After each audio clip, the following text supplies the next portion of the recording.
This is the topic of my talk. How can tables of role-play games help English teachers to develop their students' thinking skills so very long? Okay, I don't know, should I introduce myself again? Okay, no. Okay, let's skip this slide. Okay, so when we work with our students, what is our main goal? We want them to speak. And sometimes it is quite difficult to break this language barrier. So, your students do all the exercises, written tasks, but when it's time for speaking, they don't feel like they are ready to do it. Yeah? And what do you usually use? What kind of activities do you use to make them speak? What activity? Oh, okay, games. Okay. What kind of games? Board games. Huh? Board games for speaking. Card games. Okay, I think that these kind of games are quite popular with English teachers. Role plays. Yeah. And when you want to activate some kind of situations, like in a shop, in hospital, in the hotel, yeah. So we do we do role plays, or you don't do them? Yes. Yes, you do. Okay. I think 2 years ago, last summer, I bought this book, Role Plays for Today. It's like a pack, yeah, of different ready-made role plays to use in the classroom. Okay, but when you give a role play like this to your teenage students, they don't usually want to do it. You are a shop assistant and you are a customer. Okay, talk to one another. You are a doctor and you are a patient. Talk to one another. Or it's a dialogue, yeah? It's a dialogue. Okay, now make up your own dialogues using the target vocabulary. And usually students are not very happy with this task. And okay, they can do it, but usually they need something else. Okay, role plays are very good if you work with primary or pre-primary students, like young learners. Because they don't go shopping on their own, they don't go to see a doctor on their own, they don't check in the hotel. This is something new, something really exciting for them. And they really want to do these role plays. Okay, also for adults it's more or less okay, because they understand. Do you remember I was talking about the purpose? They understand why they need this kind of activities. Okay, I'm ready to do this role play in a shop, because next month I'm going to be in London on a business trip, and I'm going to do some shopping. So that's why simulation is okay. But teenage students who play lots of games and who know what is a game, what is a good game, they can't be engaged with role plays like this. Because this, okay, let's get back to this slide, role plays. And it lacks a very important element, game. Role play game. And so teens don't like role plays. What is a game? I think that educators don't really understand what is a game. And we all talk about using games in LT and using games in our classrooms, but mostly these are not games. These are activities or plays. Because do you remember in the morning we played vampires? Vampires, Transylvanian village, vampires. We beat one another. Huh? Was it a game? No. No. Why not? There wasn't a result. There wasn't a result. There wasn't a goal in this game. So what else? Don't have winner. We didn't. Yeah, you couldn't win. And you couldn't make meaningful decisions. competitions. You couldn't work out a strategy how to win in this game. And if it is just a role play, you are a shop assistant and you are a customer, what's the purpose? Why should I play this game, as many teachers call it? As there is no goal in this game, who wins in this game? Why should I play this game? Yeah? In the morning I was talking about why generation, yeah? So, if you work with teens, they always ask why should I do it?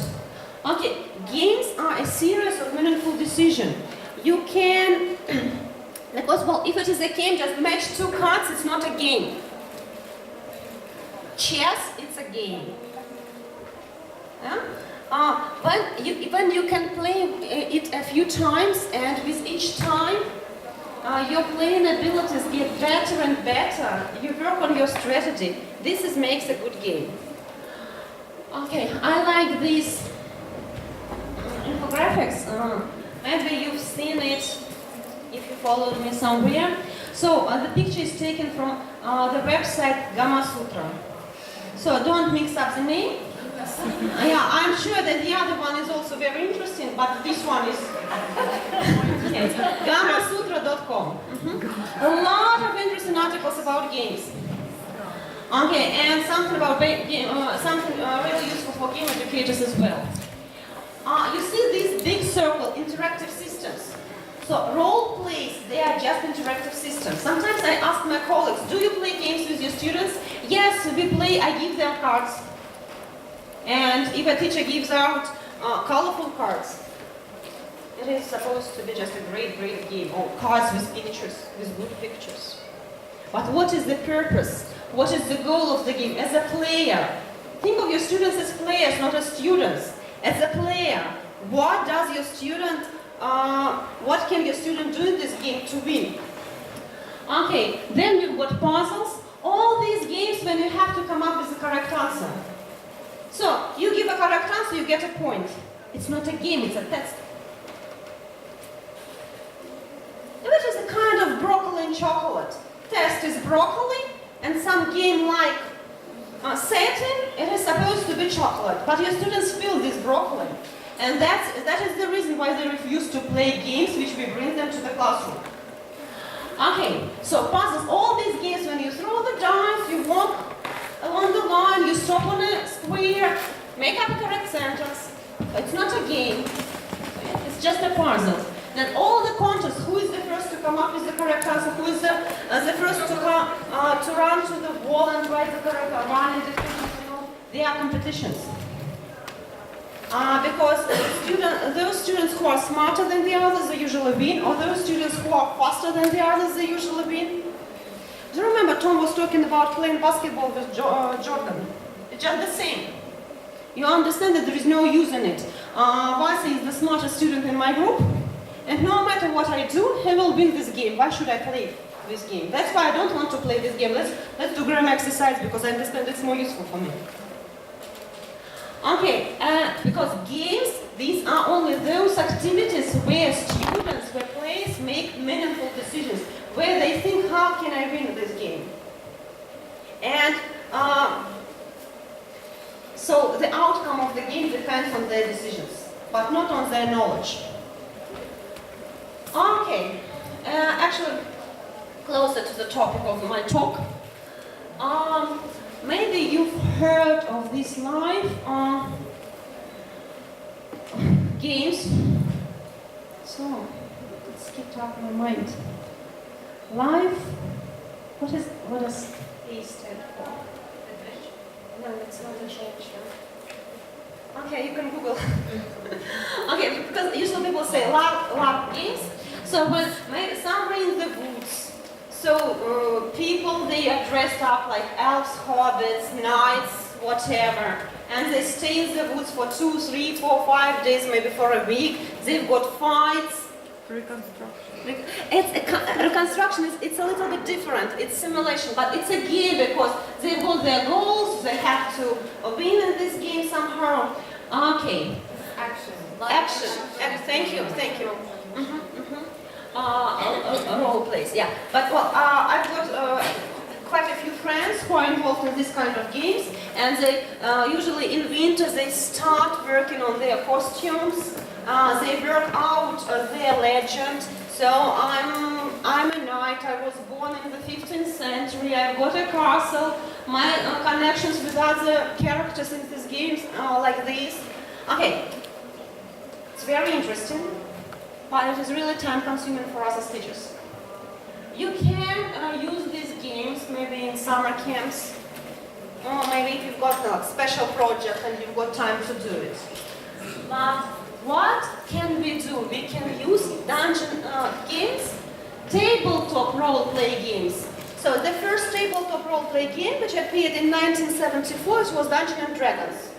Are there any fans of Dungeons and Dragons? Okay. Do you use it in your classroom? No. No? Why not? Used to play it all the time. Yeah, but you can use some techniques from it. When I got interested in tabletop role-play games, I started searching the internet and I found articles which date back to the 90s. 90s. English teachers, they were thinking about this kind of games in their classroom, but not many of them really started. Okay, so what is it? Actually, it's like a story, but this story is being invented just on the spot. As a teacher or game master, you think about some basic plot elements and then you start working with your students. It's like narrative, and even you don't know the end of your story. Your students work with this story and you just help them. Maybe you know these role-play games like balloon debate. So there are 6 people on a hot air balloon and one is extra because you'll die if you don't throw one out of the basket. And you start discussing. So now please keep me here in the basket because I'm a doctor, you will need me, or please keep me. Okay, it's a kind of a role-play game. Okay, there are some other games, but they are all, so if you look for a ready-made game, they are all good for high levels, like intermediate and higher. And if you work with A1 or A2, what can you do?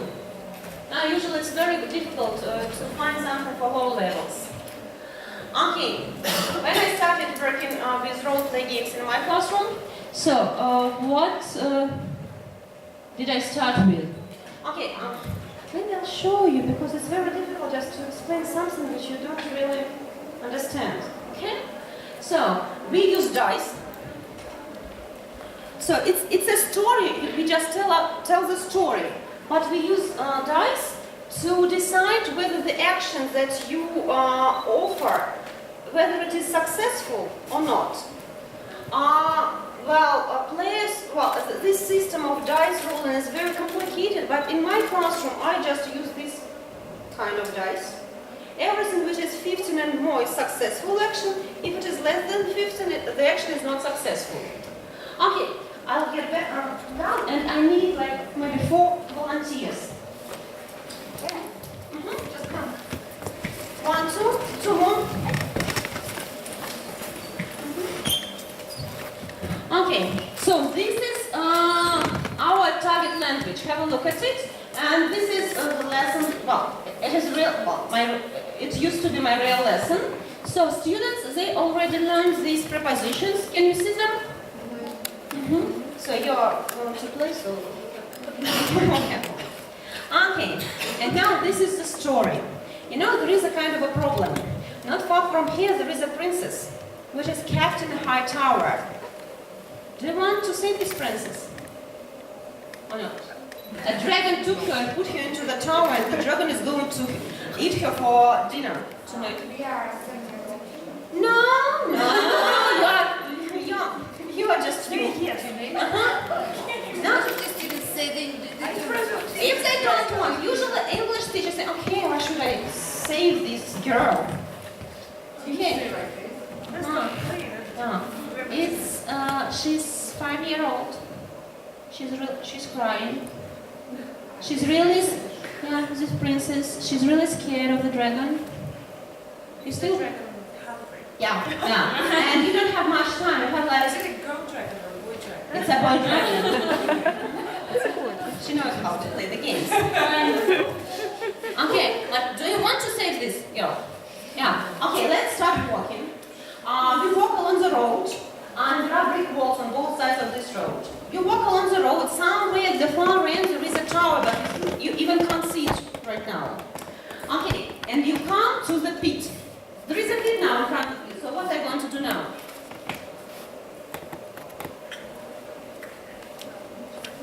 Pit. Yeah. Yeah? Do you want to jump over it? We want to go backwards. The other side. Around brick walls on both sides. Okay, is it big? Yeah. The pit, yeah, it is quite big. Okay, if I try jumping and then I fall down, do I die? I don't know. You can't do you want to try? Very big. No, well, you can see it is dark. But you know, It's dark. It's dark. You can't see if it is deep or not. The walls, these walls, can I climb the wall? Do you want to try? Oh, yes, I'd rather try Okay. climbing the So walls. Anna is going to Climb up. climb up. Okay, let's see if you can climb up the wall. Okay. Well, Almost. actually, yeah, but so it's 12, and I said Not really. 15 is successful action, but it is 12. Okay, Anna tried to, and more, and more. Anna tried to climb the wall, but the wall was quite high, and she realized that she's not strong enough to climb to the top of the wall. So, I have to choose one of these. And try to go around. around, you can't, there are brick walls on both sides of the I'll pit. try going down the... Into the wall? Yeah, into or the into the pit. pit. So you're going to jump? No, I'm going to climb down. Wow, it's a wise decision. Okay. Okay. You climbed down. 15. No, Try down. it's 15. Yeah, it's 15. Oh, yeah, I thought it was 15. 5. You are now safe. So the pit is not very deep. It's 15. If it was like 5 maybe or 10, I would say, okay, you fell into the pit and you now can't get out of it. Yeah, you just climbed into the pit. It was quite safe. And what are you going to do now? Look around. And what can you see? But that's... I don't know, you're the game master. So good to know. Maybe you can see, I don't know, it's just, maybe you can see some secret passages or in, Well, can I see any secret passages? Let's see if you can see. Yeah, you can see something that looks like a hole in this pit, and you've got a torch with you. Oh. And you can see that it's a passage. Okay, so I go So you there. go, I go into this passage. and you walk along this passage. Okay, very nice. Now what about you and yours? What are you doing? Can we try the same way? Yeah, sure. Okay, Jump. let's keep this. We are not going to throw the dice now. Let's assume that their actions were successful. Not interesting. No, you walk. I've got 10 minutes left. Sorry.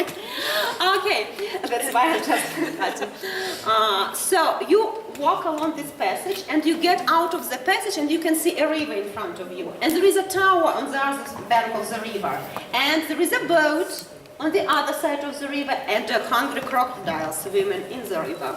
So what are you going to do now? I'm going to jump in the boat and Jump in the boat. It is on the other side of the river. Are you so good at jumping? the river. To cross the river? Aren't you afraid of the crocodile?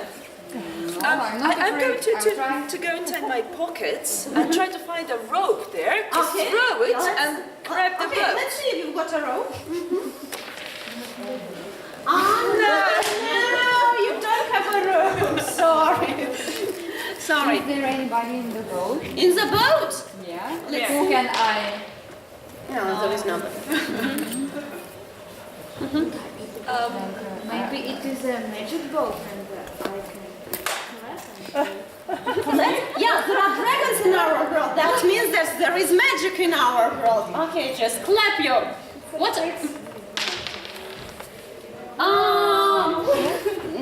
No, maybe you're not a very good magician. But are there many crocodiles? Just one. Oh, Just one. There is just one. I'll kill him. I'll kill him. I'll kill this. How are you going to kill the crocodile? I give him. A tablet? Okay.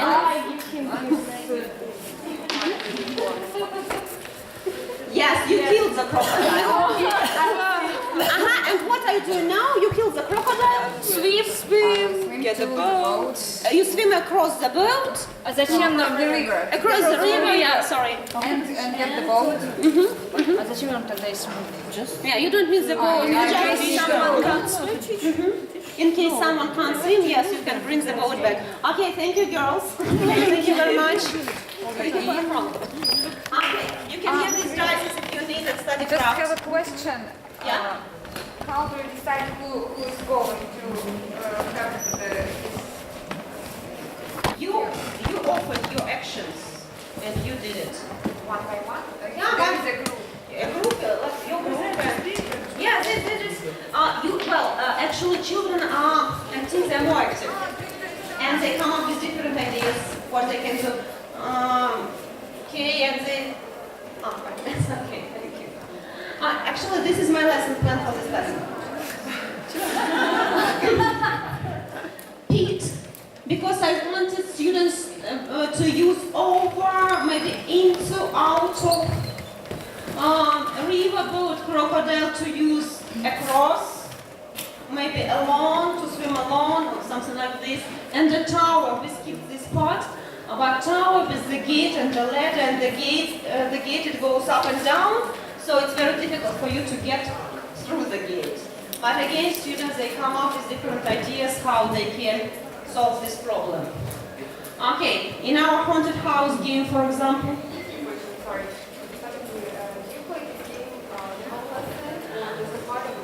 sometimes like this haunted house, we can play like for 60 minutes because it is like activization of all the vocabulary, and well, they have to kill the enemy using these devices. Not to kill, actually, to get out the recipe of the antidote. Well, but usually I play like 10 or 15 minutes at the end of the lesson. And if I understand, it's me who helps the students with the story. If I understand that I'm running out of time, I start coming up with some ideas which help me to make this story shorter. Okay? So these are teachers playing. This is a picture of my table. So we're playing with students the game. Okay, in our in Study Craft Game Island, there are a lot of RPG elements. And after the coffee break at the table, I'm going to play with you. So if you want to, you can join and we can play something. Oops. I turned it off. Okay, I like role-play games, and just because, well, students are really so engaged, they don't want to leave the class. Okay? And what else is good about RPGs? It's not whether you win or lose. So the most important part is how you play the game. It is more important than to win in this game. But as a game we have just played, is there a winner who? No, you are all, this is a PvE game, person versus environment. You are all, so you've got one goal to save the princess. But just in the end, students may ask, so who is the winner? You are the winners, all the team. Because, well, teachers usually think about competitive games, person versus person, but there are lots of games where you play against something evil from the outside. The whole team, it either wins or loses. And do they know it from the beginning when you're Sure. playing? Yeah. So you tell them that there won't be any winners here, just You are the winner. You are the winners. You are all the winners. So it's quite clear for them. Okay, and I tell them that if you know how to use different games and how to use RPGs in your lesson, you'll become the teacher of over 9,000 level. Yeah, this in English, учитель 80 уровня будете тогда, да, если будете использовать кучу всяких игр на уроках. Okay, don't need this. Okay, actually, do I have any more time? No, I don't, yeah? Maybe this one. Maybe any other questions? Have you ever killed teenagers trying to... Just once. It was our mistake. We killed them just because, well, it wasn't quite an RPG game, but they were like, it was again from Ireland, when we were still writing this game and testing it. There was an episode when all students find themselves on the opening in the forest, and they can see grass, and they are hungry, they start eating this grass. And there is good grass and there is poisonous grass. Like keywords in the text and non-keywords in the text. And if they don't find proper words, they start losing their sanity. And in the middle of the class, they all went crazy, and it was game over. Okay.